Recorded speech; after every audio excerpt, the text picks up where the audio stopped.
Bonjour à tous, bonjour à toutes. Très heureux de vous retrouver donc pour cette émission spéciale à l'occasion du Festival Ciné Droit Libre. Festival qui, comme vous le savez, est destiné donc à la diffusion de films sur les droits humains. Et pour cette édition 2013, vous le savez aussi, on vous propose donc cette émission spéciale. Pour ce numéro-ci, je reçois le coordinateur général à la personne de M. Abdoulaye Diallo Ménès. M. Diallo, bonjour. Bonjour Bakary. Bienvenue sur notre plateau. Merci Un plateau spécial d'ailleurs que nous réalisons en partenariat avec plusieurs chaînes de télévision de la ville de Ouagadougou. Alors M. Diallo, en un mot, pour nos téléspectateurs qui nous suivent sur les antennes donc, des télévisions partenaires, le Festival Ciné Droit Libre, c'est quoi exactement? C'est comme tu l'as dit, mais j'essaie d'insister, c'est le festival de films sur les droits humains et la liberté d'expression. C'est un festival qu'on peut dire le festival des indignés, un festival qui a comme credo un film, un thème, un débat. L'idée, c'est de projeter les films, mais pas seulement projeter les films, les projeter, échanger, faire un débat pour amener à la réflexion. C'est un festival aussi, comme il est libellé Ciné Droit Libre, donc le cinéma pour les droits de l'homme et la liberté d'expression, mais surtout un cinéma droit et libre. Droit et libre. La liberté de la parole est garantie. On a l'impression que c'est un festival qui ne diffuse que des films qui posent problème ailleurs, M. Diallo. Non, pas seulement. C'est vrai qu'à l'origine, la réflexion, c'était ça. Comment créer un espace pour un espace de film pareil, en fait. C'est parti de la mésaventure de Bori Bana, le destin fatal de Norbert Zongo, où il y avait un souci pour le diffuser au Burkina. Il y avait une censure pour le dire. On a tout essayé. Cassette VHS, VCD, DVD, tout. Même les pirates, on les a approchés. Personne ne veut pirater le film. Alors, on s'est mis dans la réflexion. Nous aussi, créer des espaces pour le diffuser. On le faisait déjà au centre de presse Norbert Zongo. Mais on a dit, pourquoi ne pas aller plus loin et penser à tous ces films qui ont des problèmes, comme ce film-là. Et c'est comme ça qu'on a créé effectivement l'espace Ciné Droit Libre au départ. Mais aujourd'hui, vous constatez que le festival devient plus grand.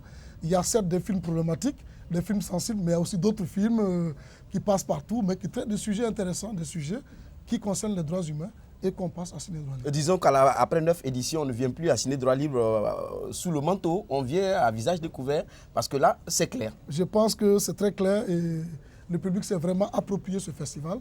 Je vois souvent les expressions pendant les débats, des gens qui disent j'ai le droit de m'exprimer, je suis à Ciné Droit Libre, laisse-moi parler. Ici, c'est Ciné Droit Libre, je dois parler. Souvent, quand certains s'expriment et que le public râle, ils s'exclament. C'est Ciné Droit Libre, je dois parler. Donc, c'est la consécration vraiment de la liberté de parole. Et je pense qu'on ne se cache pas pour venir à Ciné Droit Libre. On vient, les autorités sont invitées, tout le monde est invité. Et je pense qu'aujourd'hui, le festival s'est vraiment installé comme un espace d'expression, de promotion des droits humains, avec des outils innovants.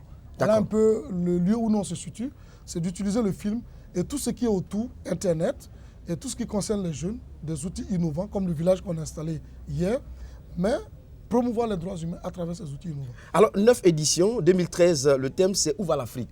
On a l'impression que vous-même, au niveau du festival, vous n'avez pas trouvé des réponses à cette interrogation. Non, pas où on va. Donc, vous lancez le débat. Où va l'Afrique? On lance le débat parce que quand on suit l'actualité africaine, on est en droit de se poser cette question. Parce qu'il y a un bouillonnement, il y a des crises partout, des conflits, mais aussi une jeunesse qui bouge.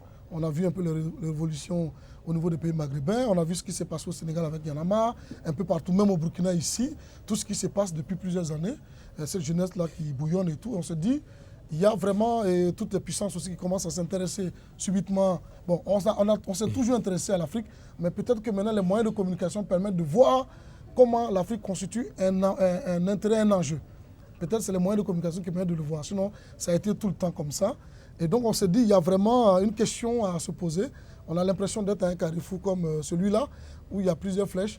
Et du coup, on peut ne pas savoir où on va. Où va l'Afrique? Émergence, conflit, etc. Mais en même temps, on doit savoir se poser la bonne question pour trouver le bon chemin. Voilà ce que nous, on a voulu symboliser à travers ce festival. D'accord. Avec des débats sur la RDC et aussi le Mali, voisin. On en parle dans un instant. Je vais juste inviter les téléspectateurs à suivre ce reportage réalisé justement à l'occasion de l'ouverture du festival, du village du festival, qui a une innovation cette année. L'ouverture qui a eu lieu le 22 juin dernier à l'espace situé juste à côté de la mairie de Bogodogo. Un reportage que je vous invite à suivre.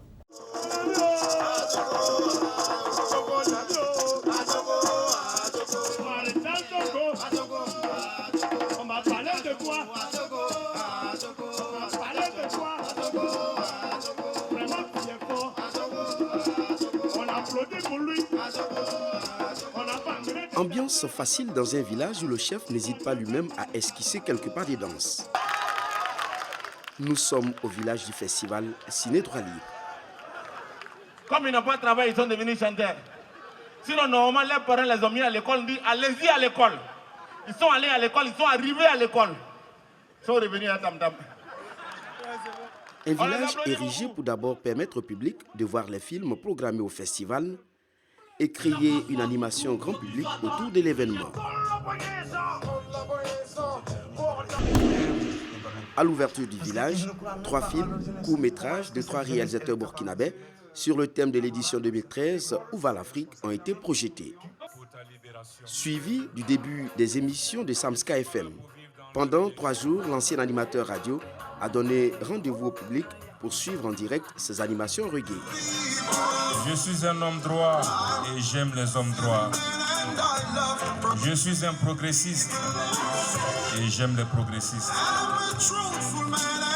Je suis un homme de vérité et j'aime les hommes de vérité. La radio, c'est pour toucher le maximum de gens. Mais là, le handicap avec la radio, c'est qu'il n'y a pas de chaleur, il n'y a pas de contact direct. Mais l'avantage ici, c'est vrai que ce n'est pas 2 millions d'auditeurs ou 3 millions d'auditeurs. Mais même si tu as 100 auditeurs, tu vois leur réaction quand tu leur parles. Donc ça, c'est quelque chose. À l'affiche du concert d'ouverture du village, 2 groupes. Le groupe Vitalo du Burkina Faso, qui signait ainsi son retour sur scène.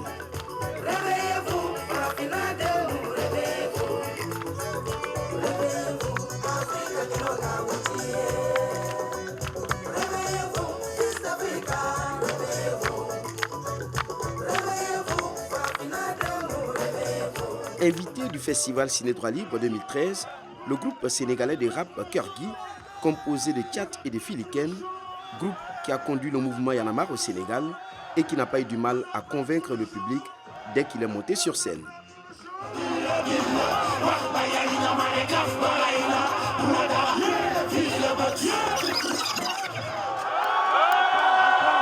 Quand le DJ arrête le truc, ça veut dire que vous n'êtes pas chaud. Qu'il faut.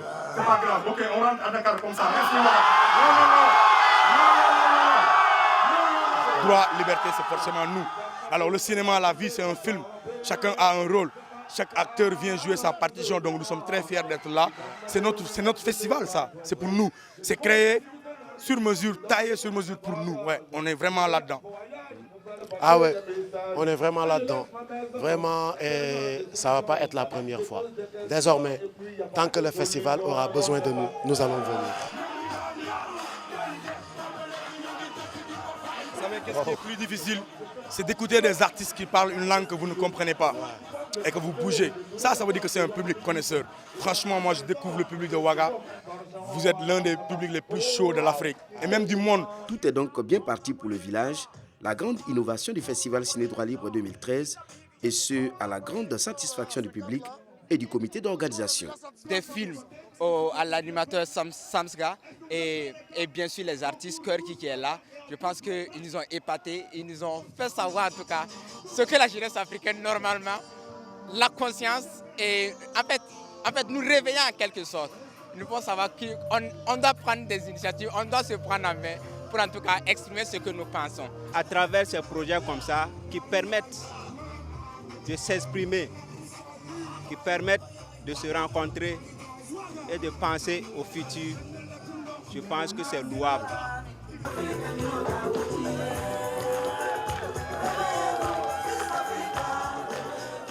C'est la première fois qu'on organise une activité comme ça, installer un village du festival. On avait un peu peur, mais finalement, tout s'est bien passé. Le public a fait massivement le déplacement. Tout le programme qui était prévu a été respecté à la lettre. Et je pense que quand on est organisateur, quand on fait un programme, une activité, le public répond massivement, les activités prévues se déroulent et que tout le monde est content, ben nous aussi on est contents. Donc je peux dire vraiment, pour une première, c'est vraiment un grand succès. On est très contents, très fiers d'avoir eu cette idée et d'avoir installé ce village du festival. Quand il y a 2 femmes dans ta maison devient comme un pays où on a découvert le pétrole. La stabilité est partie il y a longtemps. Reportage donc sur l'ouverture du village du festival qui a eu lieu le 22 juin dernier avec le mouvement Y'en a marre et aussi le maréchal Zongo, chef du village et plein d'autres artistes qui étaient sur le plateau de ce village-là. Alors, retour sur ce plateau avec mon invité, M. Diallo. Je le disais tantôt, des débats sur la RDC, mais aussi le Mali voisin, qui est un sujet d'actualité. Absolument. Après, donc, le village qui est installé, donc, qui va jusqu'au 25 juin, à l'Institut français, après l'ouverture officielle, on a plusieurs soirées. Soirée immigration, soirée spéciale RDC, soirée aussi jeunesse avec le mouvement Yanama qui revient autour du film Boy Saloum. Soirée corruption et bien mal acquis. Il y aura débat avec le Renlac. Aussi un débat intéressant avec le film Ambassadeur où on a invité l'ambassadeur du Danemark qui sera là pour échanger avec nous. Effectivement, un forum sur le thème Où va l'Afrique le jeudi 27 juin à l'université de Ouagadougou. Mais avant ça, le mercredi à l'université, on a la finale du concours 10 minutes pour convaincre, un concours de débat pour désigner le meilleur étudiant débatteur. Et le débat sur le Mali, donc le vendredi 28 juin à 15h. Et enfin, je rappelle aussi qu'il y a une conférence parce qu'un des invités qui est là, Doumbi Fakoli, est un spécialiste de la question religieuse. Il a décidé donc, pendant sa présence, et SEMFILM en collaboration avec la génération Cheikh Anta Diop, organise une conférence sur le thème l'origine égyptienne du christianisme et de l'islam. Il faut venir voir ça ce samedi 29 juin à 10h ici à l'Institut français. Et avant tout ça, le 28 juin, on a un concert de clôture, les grandes gueules, le vendredi 28 juin à 20h à la Maison du Peuple. Voilà le programme qui se déroule à l'Institut, mais aussi à dans les cités universitaires le lundi 24 et le mardi 25 juin. Donc c'est vraiment les espaces sur lesquels vont se dérouler le festival cette année. Cette année. Alors un mot sur les partenaires qui vous accompagnent avant de terminer cet entretien, M. Tout à fait, on voudrait remercier très sincèrement tous ceux qui nous accompagnent. D'abord l'Institut français qui nous reçoit depuis la première édition. Les partenaires qui nous accompagnent comme l'ambassade des Pays-Bas, malheureusement quitte le Burkina. C'était vraiment un soutien très précieux, très important du festival. Mais on espère que d'autres vont nous accompagner, vont remplacer valablement les Pays-Bas. L'ambassade du Danemark qui est là aux côtés des Pays-Bas depuis plusieurs années. L'ambassade du Grand-Duché du Luxembourg qui nous accompagne également. Je veux aussi citer les partenaires techniques tels que le Sénat, le cinéma numérique ambulant, le FESPACO, et probablement j'en oublie, Amnesty International, Movidat Matter, voilà, tous ces partenaires qui nous aident et qui nous permettent donc de réaliser ce festival-là. Voilà, je n'oublie pas aussi le MBDHP, le Centre de presse Norbert Zongo, le Renlac, et ainsi de suite. Voilà. D'accord. Merci d'être passé, M. Diallo, sur notre plateau. Merci. On vous souhaite un très bon festival. À vous qui nous suivez donc sur les antennes de nos télévisions partenaires, merci pour votre constante fidélité. Je rappelle que vous trouverez le programme du Festival Ciné Droit Libre édition 2013 à l'adresse électronique suivante www.cinedroitlibre.bf. À très bientôt donc sur ce site-là et aussi sur les antennes de nos télévisions partenaires. On se dit à très bientôt.